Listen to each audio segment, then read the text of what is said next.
C'est une ville très très agréable. Vraiment, c'est un plaisir de vivre ici. J'aimerais qu'il y ait beaucoup plus de Français qui viennent à Ashkelon parce que c'est une ville tranquille, je dirais. C'est pas la folie des grandes villes.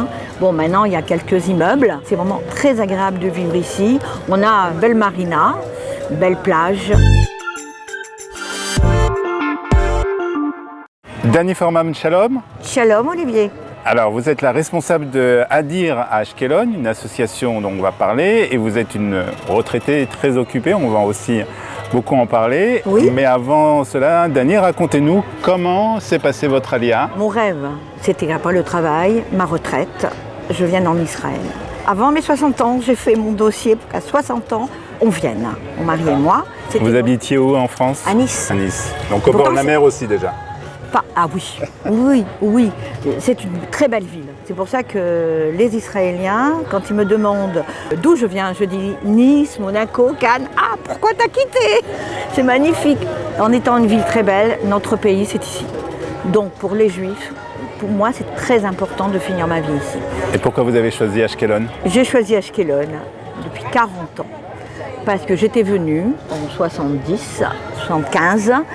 Et j'avais connu Ashkelon sans les immeubles, bien sûr. Et ça ressemblait vraiment à la ville où j'étais née en Algérie. Une toute petite ville, Benissaf, près d'Oran.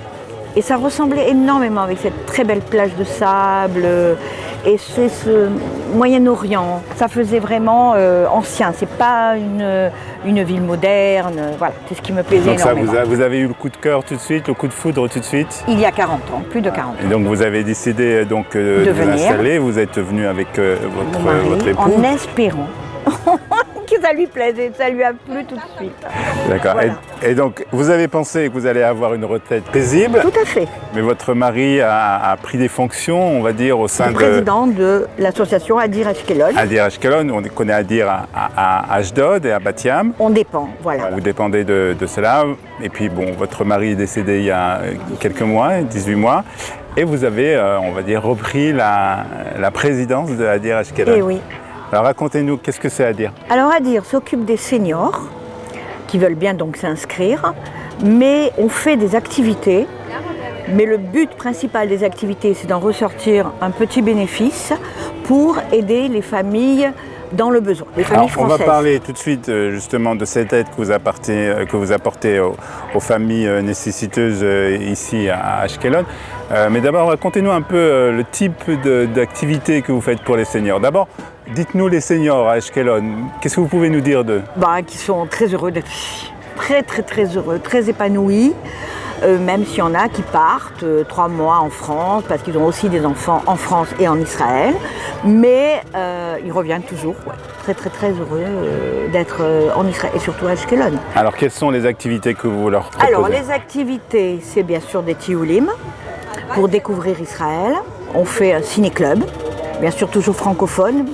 Parce qu'il faut dire qu'en arrivant à 60 ans, ou peut-être plus de 60 ans, malheureusement, après avoir suivi des ulpanim et plusieurs, on a toujours du mal à parler l'hébreu. Donc on se réunit entre Français, bien sûr. Et donc on a ciné-club français, on fait bowling, aussi soirée bowling, on fait soirée dansante, on fait les fêtes, tout Bishvat, Purim. Vous réunissez à peu près combien, une fois par semaine? Alors, on a 2 rendez-vous. Le dimanche après-midi, nous avons une bénévole qui est là depuis plus de 50 ans, très gentille. Elle donne des cours d'ulpan. D'accord. Donc pour nous, débutants, faux débutants. Et le mardi après-midi, donc toujours dans une salle que la mairie nous prête, on joue, il y en a qui jouent, Scrabble, aux cartes. On se réunit pour discuter, pour décider. J'ai déjà fait beaucoup d'anniversaires, parce que tous les mois, je souhaite les anniversaires à nos adhérents. Donc je faisais les anniversaires là, mais maintenant, éventuellement, on les fait quand on fait une soirée, on profite de faire une soirée. Alors comment ça se passe? Comment vous organisez lorsqu'il y a des sorties, des tioulim, des excursions? Comment ça se passe? J'ai avec moi une dame fantastique qui parle bien sûr hébreu et qui m'aide beaucoup, Nicole Torchman. Et on décide ensemble. Bon, on a quand même un bureau. Quand ils peuvent venir, on discute donc un bureau. Quand je dis un bureau, c'est chez moi. Mais plusieurs personnes. On a bien compris que tout était du bénévolat. Ah oui. À 100%. 100%. Donc il y a beaucoup de travail, mais malgré ça, la vie à Ashkelon, oui. Comment vous pouvez la définir? C'est une vie très très agréable. Vraiment, c'est un plaisir de vivre ici.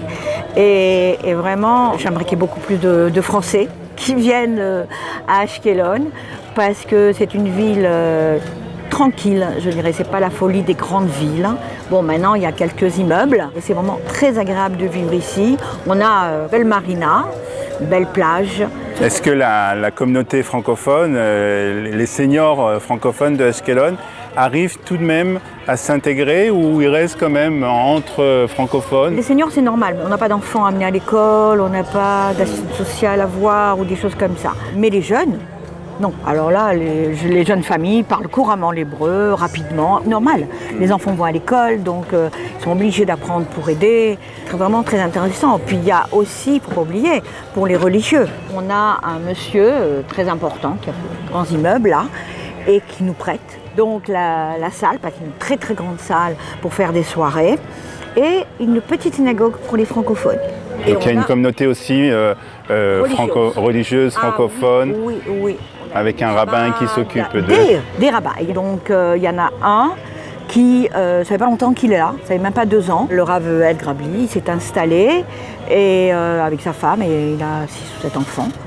Et il fait il réunit une fois par semaine chez lui les hommes, et une fois par semaine les femmes, et parfois mixte, où il donne donc un cours de paracha.